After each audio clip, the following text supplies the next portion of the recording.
Korea, summer 1950. The United States leads the United Nations into a war against communism in Asia.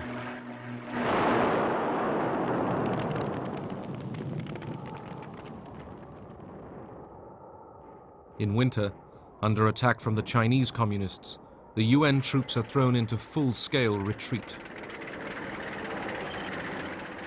It was a route exactly like the one that Napoleon faced leaving Russia. We ran headlong, helter-skelter, pell-mell, trying to get to Busan, trying to get back to Japan. It was disgusting. The Cold War has become a hot war. Army that had occupied Korea for 35 years surrenders. 말 가지고도 마음대로 하지 못하고 우리 법대로서 During the Japanese occupation, they forced us to follow the Japanese lifestyle, speak the Japanese language, use Japanese law. When we were liberated, we welcomed the soldiers. 사람들을 다 쫓아냈기 때문에 우리는 이분들을 환영해야 된다. Russian and American troops liberated Korea, meeting together just as they had in Germany. As occupying powers, the Soviet Union and the United States agreed to divide Korea along the 38th parallel as a temporary measure. South of the divide, the Americans were in control. We made the Republic of Korea, really. Between the Pentagon and the State Department. American generals installed a hard-line anti-communist, Syngman Rhee. His charm is somewhat deceptive because he's also very tough. He's absolutely unforgiving, very patriotic, and he's not nearly as sweet as he looks. Rhee was appointed as first president of the new Republic of Korea in 1948. American troops withdrew. North of the 38th parallel, the Russians were in control. They established a communist regime through a network of people's committees. Kim Il-sung, who had spent the war in the Soviet Union, was groomed for power. He was a very handsome young man, always smiling. Everybody liked him in Korea.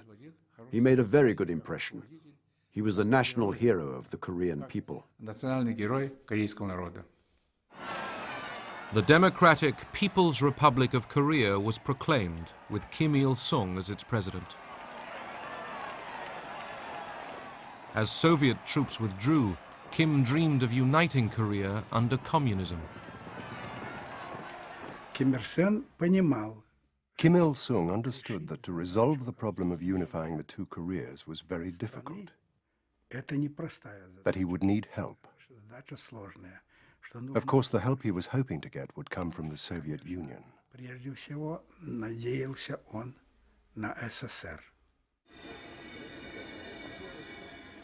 In March 1949, Kim Il-sung went to Moscow, his secret agenda to seek Stalin's permission to invade the South. 조선 정부 대표단이 모스크바에 지금 도착한 것은 조선민주주의 인민공화국과 소비에트 연맹과의 사이에 정치적, 경제적, 문화적. Stalin, preoccupied with crisis in Berlin, rejected Kim's request to invade.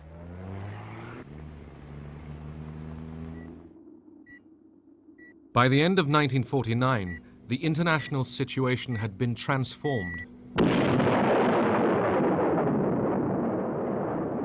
The Soviets detonated their first atom bomb.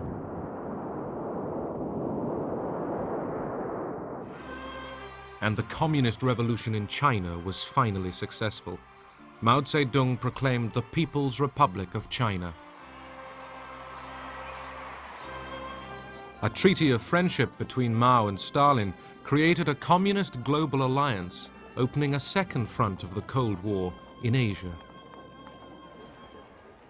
Stalin was now confident that the United States lacked the will to respond to events in Asia.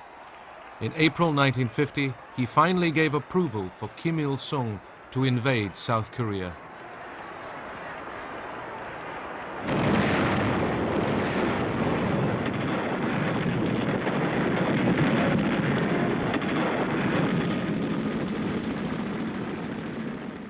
June 25th, 1950. The North Korean army launches its surprise assault on the south. I remember vividly even today, the day the war broke out. It was Sunday morning, and we heard this kind of remote, the roaring noise from the north.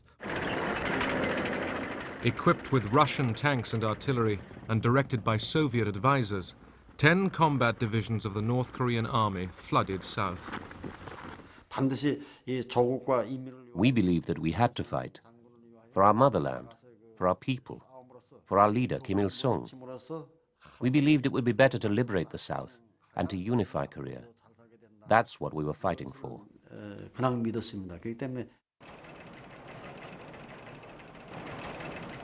Sunday morning in Korea, Saturday evening in Washington. The Sunday papers prepare to go to press. It was Saturday evening. I got a telephone call from the UP duty officer saying that Korea had been invaded by North Koreans.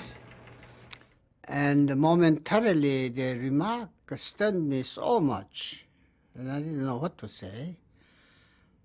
Whether he was joking with me or whether he was really sure. Senior officials were recalled that night to the State Department. When the invasion occurred of South Korea, I think there was an immediate sense that action had to be taken. Exactly what that action was to be and how far it was to go, it was not something we had planned on. We had not worked out a contingency plan for a war started by North Korea with South Korea.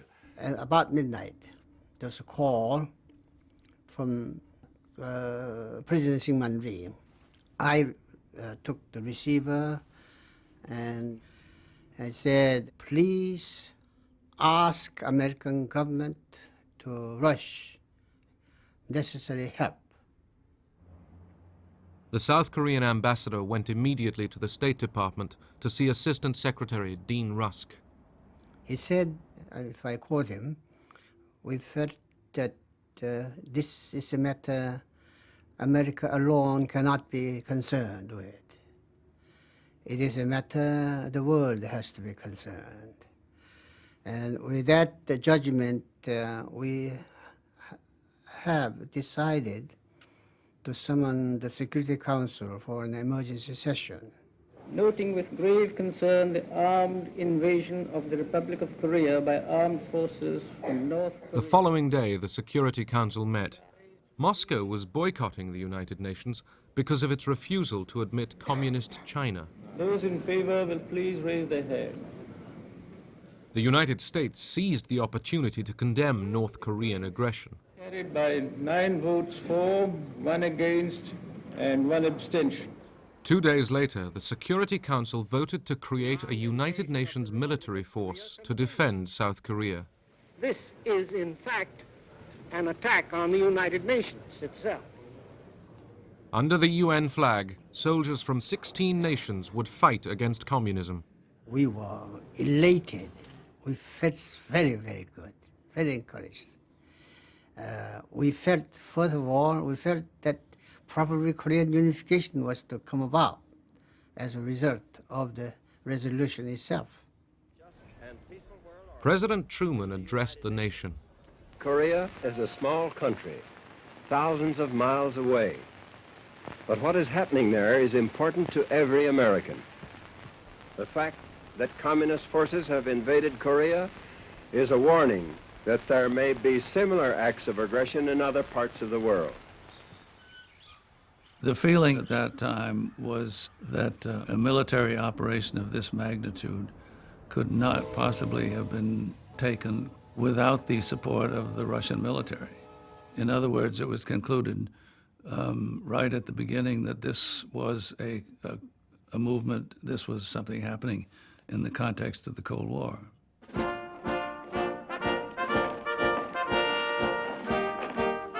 The United States mobilized for war. The reserves were called up.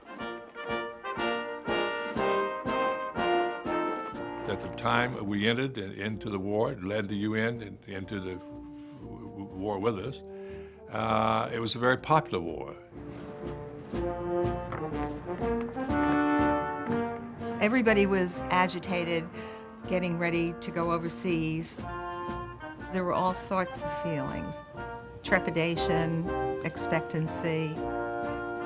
There was quite a feeling of wanting to stop the communists from taking over anywhere in the world. They wanted to stem the tide of communism. General Douglas MacArthur, the Allied Supreme Commander in Tokyo and the legendary victor of the Pacific War, was appointed to lead the United Nations forces. He was worshipped in Japan. This man had a tremendous ego, and it had been fed for all these years. I do believe he was, at this point, felt that he was infallible.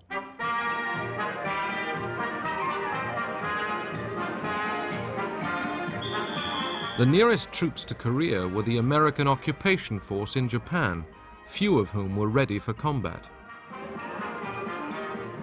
The lifestyle involved a lot of leisure. I like to live through the Sears Roebuck catalog, who bought nylons and whatnot for the native girls and that sort of thing. It was a good life. The U.S. task force sent to Korea didn't imagine their stay would be for long.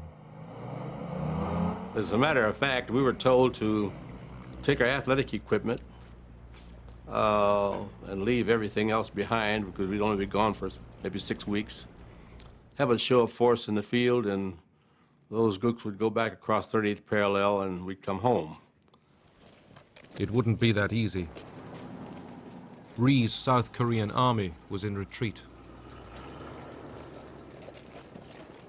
2 divisions threw their weapons away and joined the refugees fleeing the communist advance. As soldiers, we did our utmost, but the overall situation was going against us. The North Korean army achieved its initial objective. It captured Seoul in 3 days. With the capture of the southern capital, Kim Il-sung won a great victory for communism.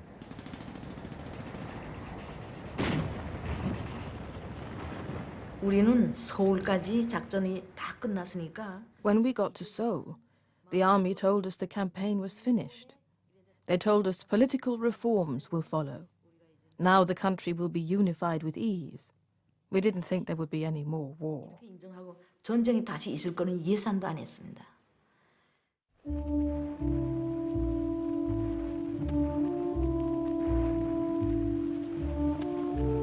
American troops fared no better than the South Koreans.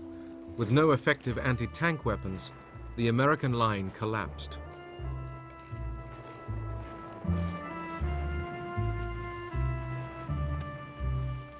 Within days, American troops were reeling back in disarray under assault from the tiny communist regime of North Korea. We had equipment left over from World War II. We were in very poor shape for everything. We were not ready to fight a war. That's what it amounts to. That's the long and short of it. Around the world, America's allies rallied behind the United Nations flag. The British Prime Minister pledged his support. If the United Nations organization was not to go the way of the old League of Nations, it was absolutely and imperatively necessary that a halt should be called. Troops from 15 nations began to arrive in Korea to join the Americans in the UN Army. General MacArthur took a gamble to turn the tide of the war. With the UN forces driven back to a tiny enclave at Pusan, a vast seaborne invasion 150 miles behind enemy lines would attempt to sever and then roll back the North Korean advance.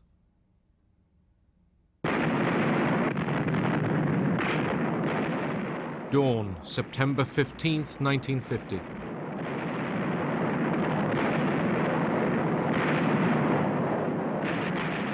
The largest invasion fleet since the Second World War bombards the port of Incheon.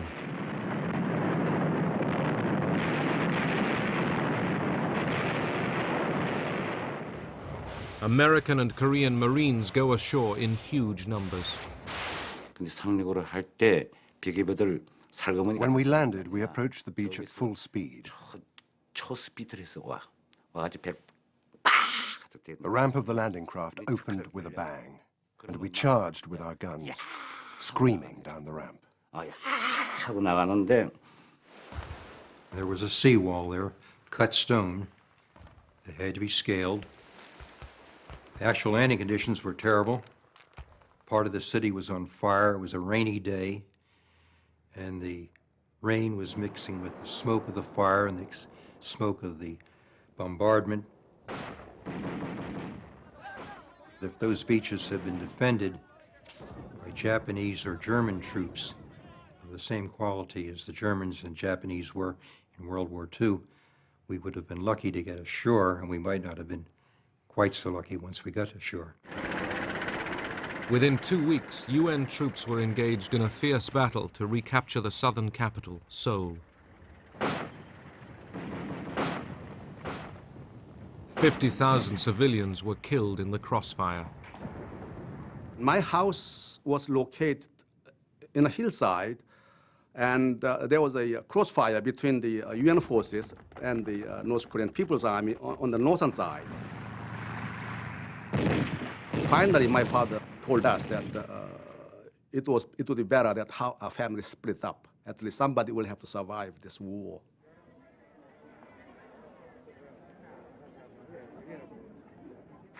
After finally recapturing Seoul, MacArthur reinstated Syngman Rhee in the Parliament building.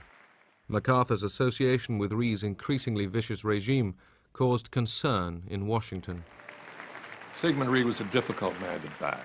And once he was in power, it was very difficult for us to do anything. It was not up to us to change the government, and there was no other alternative, obviously, available anyway. Rhee's jubilant army was the first to cross the 38th parallel into North Korea.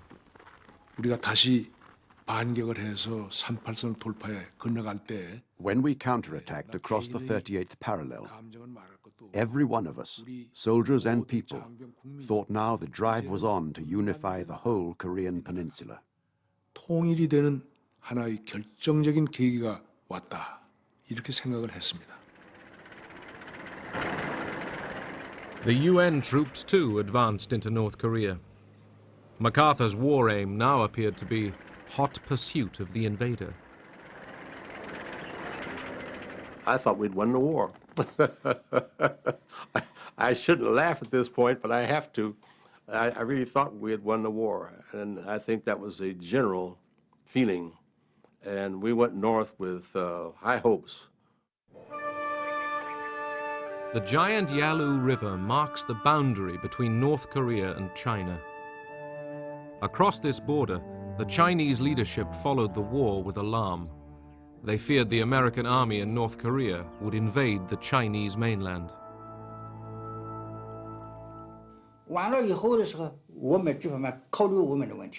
If North Korea was defeated, only the Yalu River would separate us from the Americans.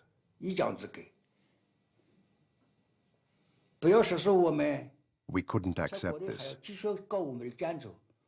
nor the risk of American aircraft disrupting the reconstruction of our country.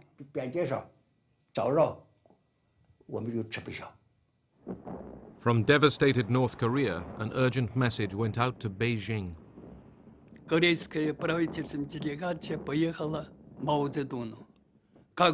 A government delegation was sent to Mao Zedong.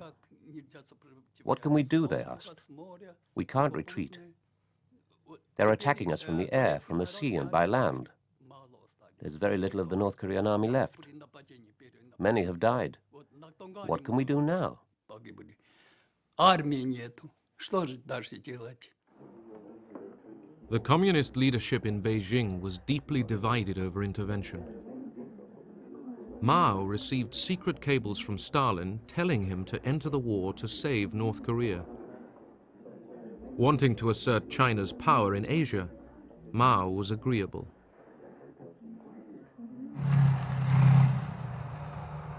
Meanwhile, the UN and South Korean armies continued the race north.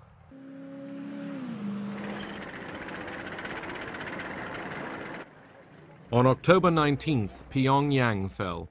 It was the only communist capital ever to fall to the West during the Cold War. MacArthur had the bit in his teeth.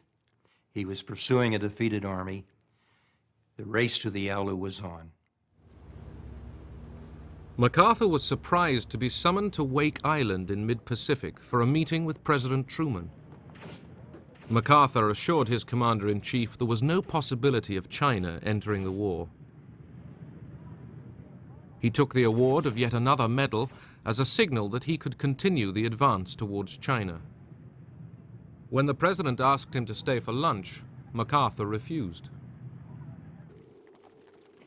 While Truman and MacArthur were talking, Mao ordered the Chinese army, called the People's Volunteers, to enter Korea. 500,000 Chinese began to cross the Yalu River and waited for the UN forces to approach the border.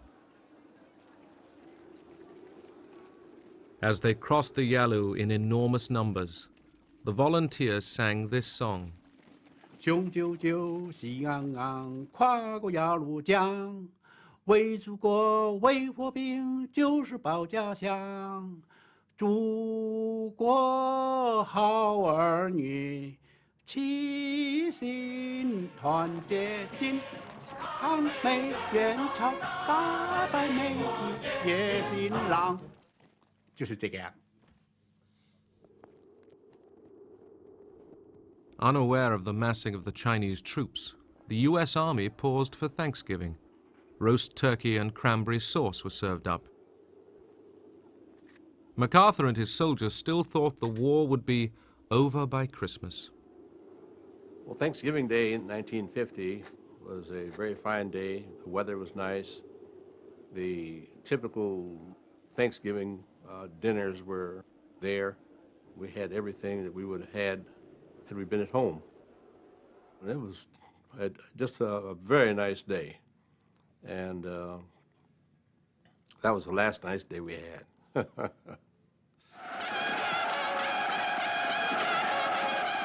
Next morning, 300,000 Chinese attacked.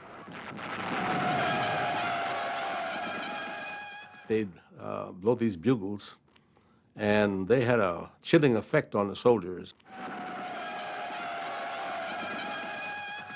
The first aim of the volunteers going into Korea was to defend our homes and country, the motherland.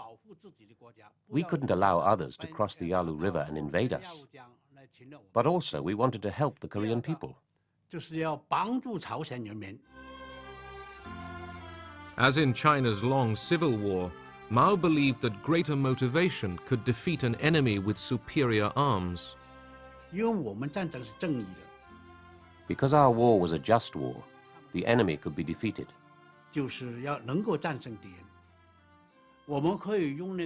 Our bravery and our strategy, developed during the years of the liberation struggle, would help defeat the enemy.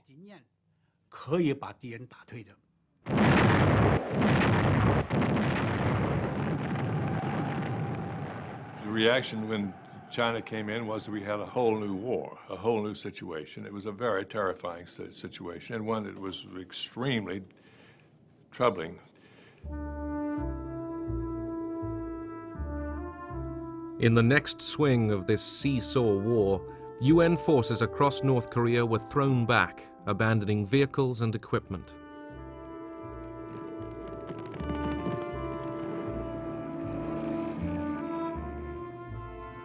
We had people on top of the trucks, on the running boards, just heading south. I never felt so inadequate in my life as to be part of an army that was running. It's unbelievable. I ask you to imagine a situation where the temperature is 25 below zero. Nothing is working as well as it should. Weapons have difficulty firing in that kind of a temperature. A lot of Chinese out there. I'm not aware of any other movement of Americans that were as futile as that rout was. And it was a rout.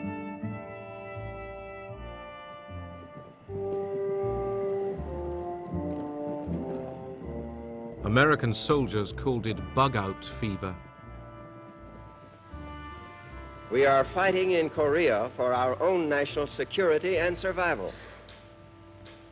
We have committed ourselves to the cause of a just and peaceful world order through the United Nations. We stand by that commitment. At a Washington press conference, journalists repeatedly pressed Truman on the possible use of the atom bomb. It went on and on and on, just like that. The president not being able to shut this thing off, and till people began to think that maybe we were going to use the atomic bomb. The bulletins about the president's press conference went around the world immediately, and that caused incredible alarm. British Prime Minister Clement Attlee was sufficiently alarmed to fly to Washington for crisis talks. My aim in these talks is to align our policies in the new and troubled situation in the world and to find the means of upholding what we both know to be right. Next day, Truman assured Attlee that there were no plans to use atomic weapons. I think the Americans understood it would be tit for tat. If they use it, we will use it. We had an agreement with the Chinese. That's why they didn't use the atomic bomb.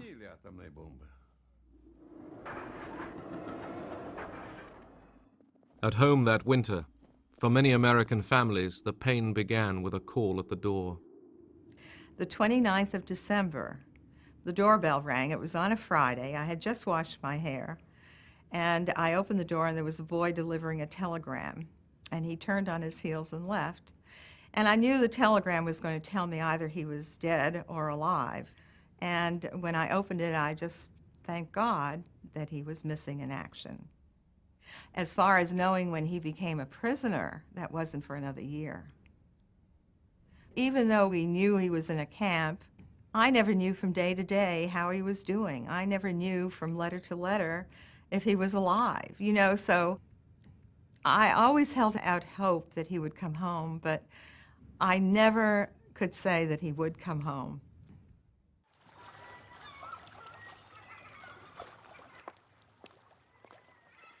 Retreating UN soldiers adopted a scorched earth policy.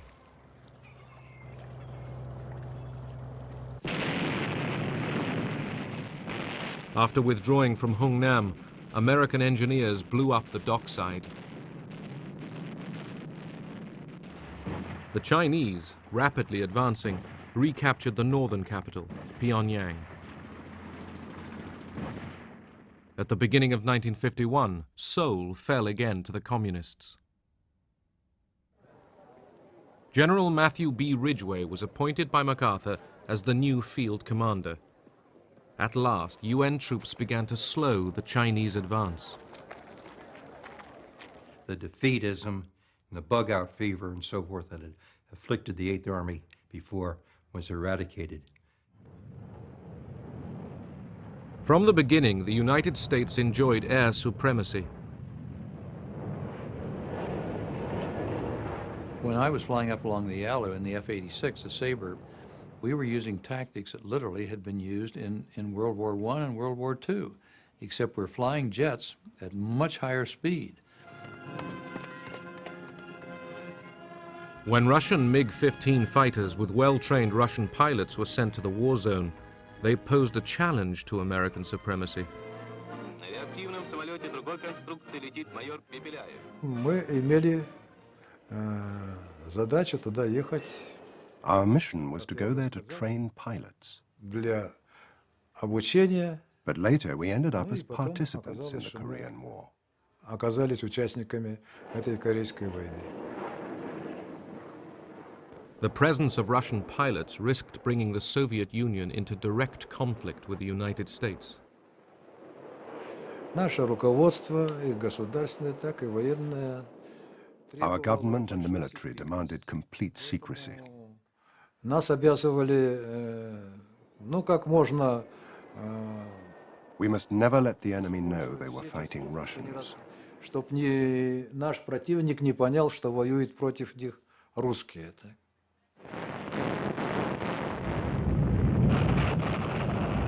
When the US deployed the F-86 Sabre, they slowly won back mastery of the skies.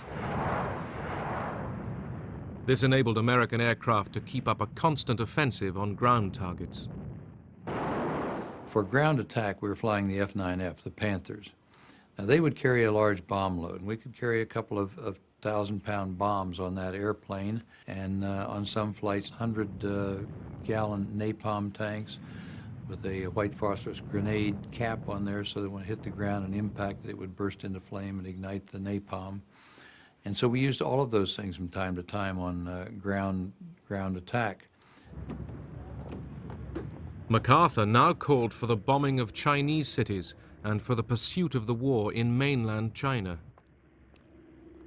This was too much for Truman. I believe that we must try to limit the war to Korea for these vital reasons: to make sure that the precious lives of our fighting men are not wasted, to see that the security of our country and the free world is not needlessly jeopardized, and to prevent a third world war. A number of events have made it evident that General MacArthur did not agree with that policy. I have therefore considered it essential to relieve General MacArthur so that there would be no doubt or confusion as to the real purpose and aim of our policy.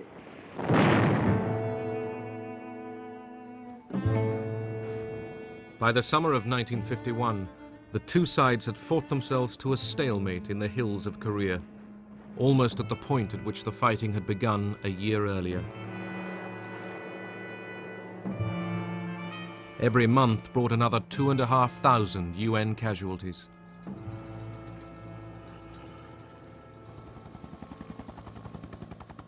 It became evident to us that we were not going to fight this war to win it, that we were going to fight it to some negotiated kind of peace.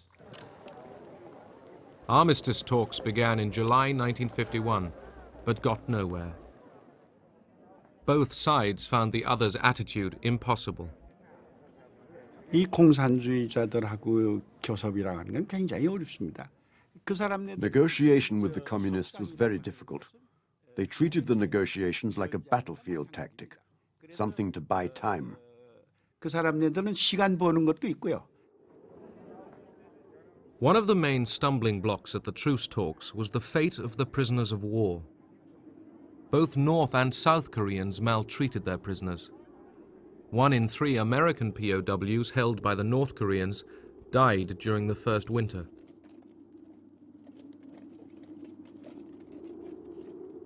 A lot of them were lost to dysentery, diarrhea, severe beatings, malnutrition.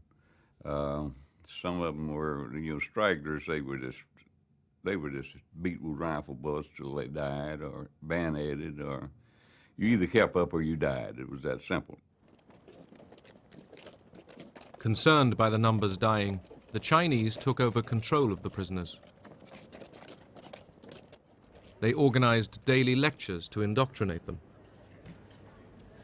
They'd say, "We will tell you why you come to Korea, why you have come thousands of miles from your homes to spill your blood for the profiteering warmongers on Wall Street, why you come here to lay down your young lives.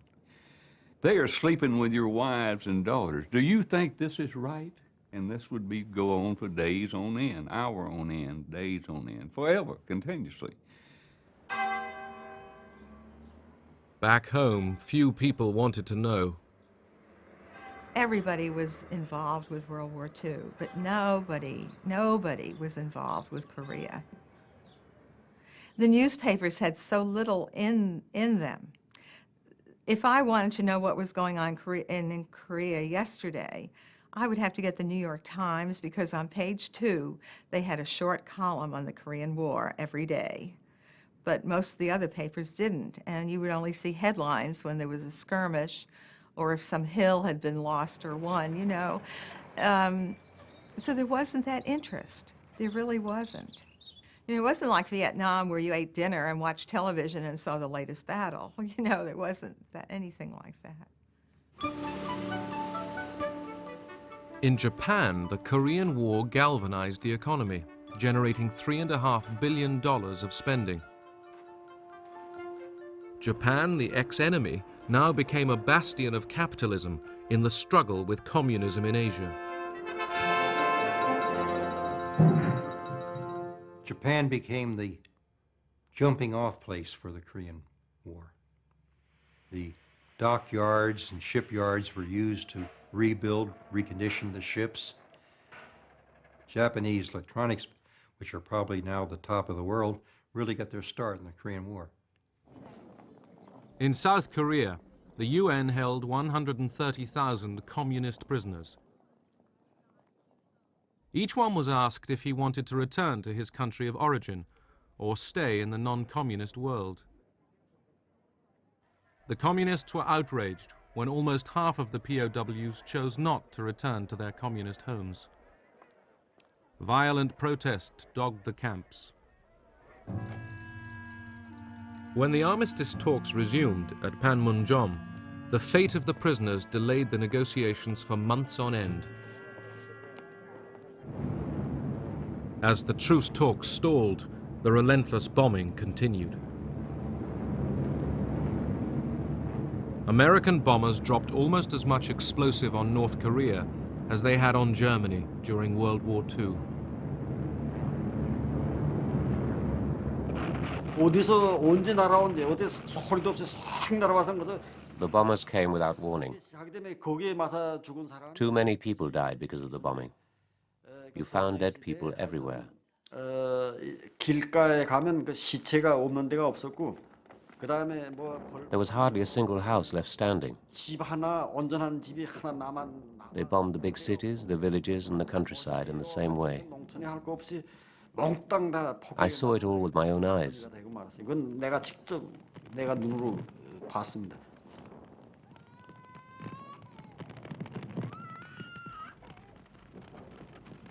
Estimates suggest that in the north, as many as 2 million civilians were killed. It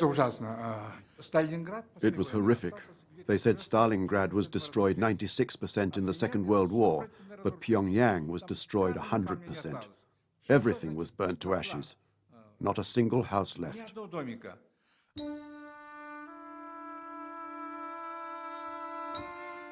Throughout the war, both sides committed horrible atrocities. Northerners killed Southerners accused of sympathizing with the enemy. Rhee's supporters massacred those suspected of being communists. In seemingly endless violence, innocent civilians were often the victims.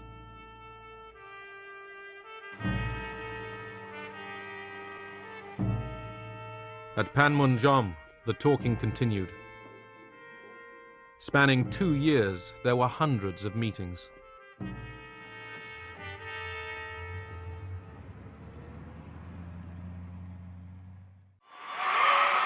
(1952), election year in America. 2 years into the war, Truman decided not to run for the Democrats. The Republicans chose Dwight D. Eisenhower. His slogan, "I shall go to Korea." A lot of us were disenchanted with President Truman. I somehow blamed him for the war. So when the elections came up in 1952, I couldn't wait to vote for Eisenhower.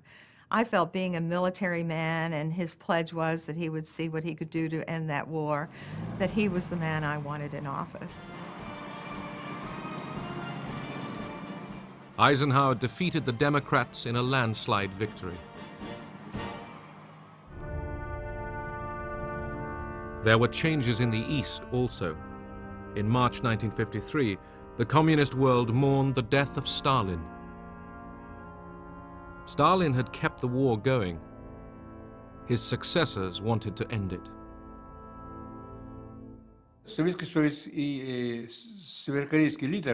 Soviet and North Korean leaders came to believe it was impossible to win this war, because on the side of South Korea was the whole world, and on the North Korean side was the Soviet Union and China. So an armistice was inevitable. A ceasefire was finally agreed on July 27, 1953. The Chinese, the North Koreans, and the UN backed the agreement. The South Korean president, Syngman Rhee, opposed the truce and refused to sign. The massive job of exchanging prisoners of war began. 75,000 communist prisoners were handed over. 12,000 United Nations POWs were also set free. There's no words to describe how elated I was and my friends as we come across the line. It felt like tons had been lifted from your back. It felt like for the last 2.5 years I'd been carrying an enormous amount of weight, I mean tons. And all at once I could breathe, I was light, I was free.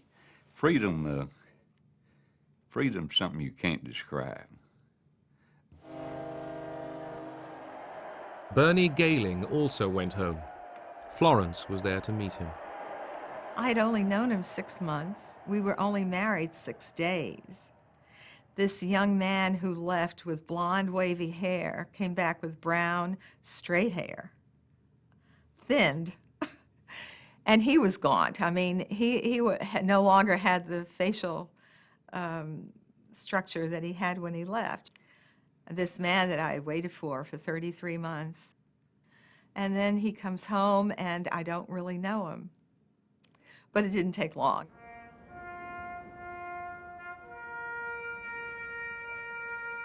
"54,000 Americans didn't go home.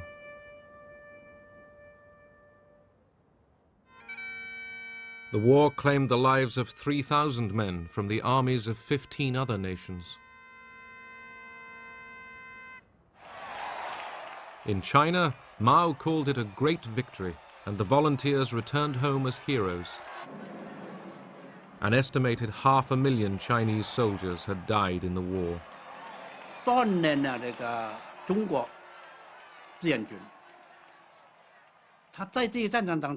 The volunteers demonstrated to the rest of the world that the Chinese were no longer the Chinese of the past.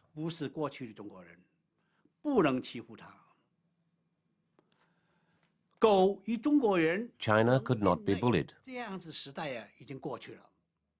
China was no longer the lame dog of Asia.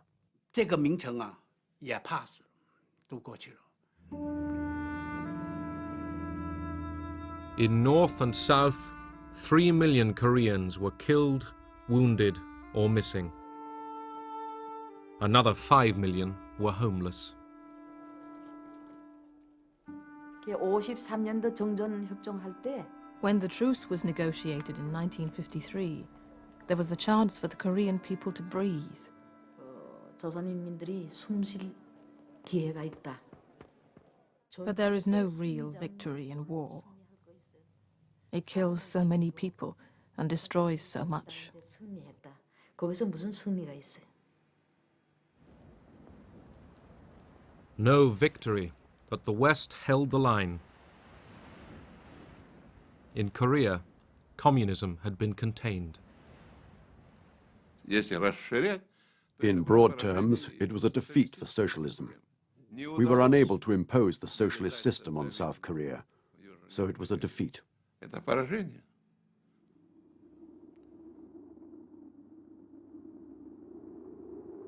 40 years later, at the end of the Cold War, Korea was still divided by the same line.